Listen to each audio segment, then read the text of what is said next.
আসসালামু আলাইকুম সম্মানিত দর্শক, আশা করি সকলেই ভালো আছেন। আজকের এই ভিডিওতে আমরা শিখব কিভাবে ফিতা বানাতে হয় এবং ফিতার ফুল বানাতে হয়। তো বন্ধুরা, ভিডিওটি শেষ পর্যন্ত দেখবেন, অবশ্যই মনোযোগ সহকারে দেখবেন। ভিডিওটি শুরু করার একটা কথা বলে নিতে যাচ্ছি, চ্যানেল নতুন হয়ে থাকলে অবশ্যই চ্যানেলকে সাবস্ক্রাইব করে দিন। ফেসবুক পেজ থেকে দেখে থাকলে অবশ্যই পেজটিকে ফলো দিয়ে রাখুন। এখানে আমি ১ ফিট পরিমাণ ফাঁকা করে সেলাই করে নিয়েছি। তো সেলাই থেকে আমরা 1/2 ইঞ্চি পরিমাণ বাড়তি রেখে কাপড়টা কাটিং করে নিয়েছি। এখন আমাদের এই ফিতাটাকে উল্টো করে নিতে হবে। উল্টো করার জন্য সুতাটা ৩ থেকে ৪ ভাঁজ করে নিব। তারপর আমরা নিডেলের সাথে এই সুতাটা লাগিয়ে নিব। তো লাগিয়ে নেওয়ার পর আমরা এই এক সাইডে আমরা সুন্দর করে এভাবে সুতাটা এই কাপড়ের সাথে আমরা লাগিয়ে নিব। লাগিয়ে নেওয়ার পর আমরা সুতাটা একসাথে গিঁটটা দিয়ে নিব। গিঁটটা দেওয়ার পর আমরা এই কাপড়টা ভিতর দিয়ে আমরা আমাদের নিডেলটা এটার ভিতর দিয়ে প্রবেশ করিয়ে আমরা ওর সাইড দিয়ে বের করে দিব। তারপর আমাদের এটাকে টান দিলে আমাদের এটা উল্টো হয়ে যাবে।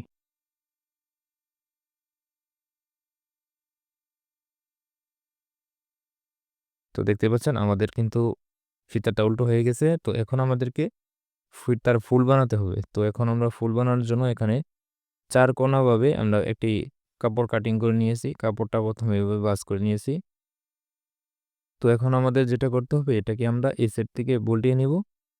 তো আরেক সাইড এটা আমরা এভাবে পল্টিয়ে নিব। তো এখানে বল্টিয়ে নেওয়ার পর আমরা এখানে সুন্দর করে একটি সেলাই দিয়ে নিব।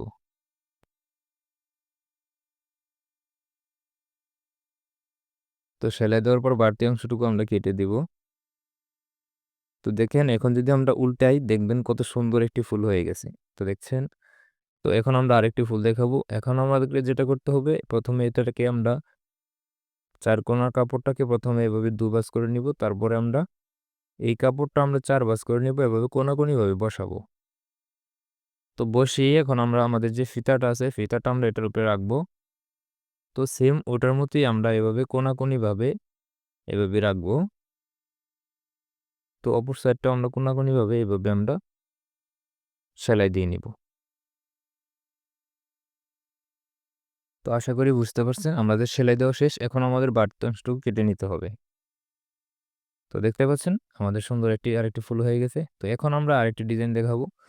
তো এখানে আমরা আরেকটি ডিজাইন দেখাবো। তার জন্য আমরা আরেকটি কাপড় এভাবে কাটিং করে নিয়েছি। তো এখন কাপড়টা এভাবে সুন্দর করে ২ সাইডে ভাঁজ দিয়ে এভাবে আমরা উল্টিয়ে নিব। তো এখন আমাদের যেটা করতে হবে, তো এখানে আমরা এদিক দিয়ে এবং অপর সাইড থেকে আমরা সুন্দর করে কাপড়টা ভাঁজ দিয়ে নিব। তো আমরা ৪ টা পাটটাকে সুন্দর করে এভাবে আমরা ভাঁজ দিয়ে নিব। তারপর আমরা সেলাই দিয়ে আটকে নিব। বাড়তি অংশটুকু কেটে দেব। তো এখন এটার ভিতর দিয়ে আমরা আমাদের ফিতাটা আছে, যে ফিতাটা আমরা সুন্দর করে এখানে সেট করে নেব। তো এভাবে বল্টিয়ে নিয়ে আমরা সেলাই করে নিচ্ছি। তো দেখতে পাচ্ছেন কত সুন্দর আরেকটি ফুল হয়ে গেছে। দেখতে পাচ্ছেন? তো দেখতে পাচ্ছেন কত সুন্দর হয়ে গেছে। এখন আমরা আরেকটি দেখাবো। তো এখন আমাদেরকে যেটা করতে হবে, তবে এভাবে আমরা কাপড়টাকে সুন্দর করে ভাঁজ দিয়ে নিয়েছি ডাবল করে। তো আটকানো অংশটুকু আমরা ফিতার সাইডে রাখছি। এভাবে আমরা সুন্দর করে আরেকটি ভাঁজ দিয়ে নিচ্ছি। তো এটা ইজি। তারপর আমরা সুন্দর করে বাড়তি অংশটুকু কেটে দিচ্ছি। তো দেখতে পাচ্ছেন আমাদের আরেকটি সুন্দর একটি ফিতার ফুল হয়ে গেছে। হ্যাঁ, আমরা আরেকটি দেখাবো। দেখতে পাচ্ছেন এখন আমরা কাপড়টাকে এভাবে রেখেছি। তো কাপড়ের যে আটকানো অংশ সেটাকে আমরা অপর সাইডে রাখছি এবং যে কাঁচা অংশটুকু আছে সেটা ফিতার সাইডে রাখছি। রাখার পর আমরা আবার সেলাই দিয়ে নিয়েছি। তো তারপর আমরা উল্টিয়ে নিচ্ছি।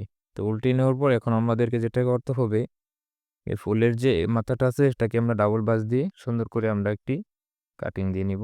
ধন্যবাদ সবাইকে যারা কষ্ট করে ভিডিওটি শেষ পর্যন্ত দেখলেন। আল্লাহ হাফেজ।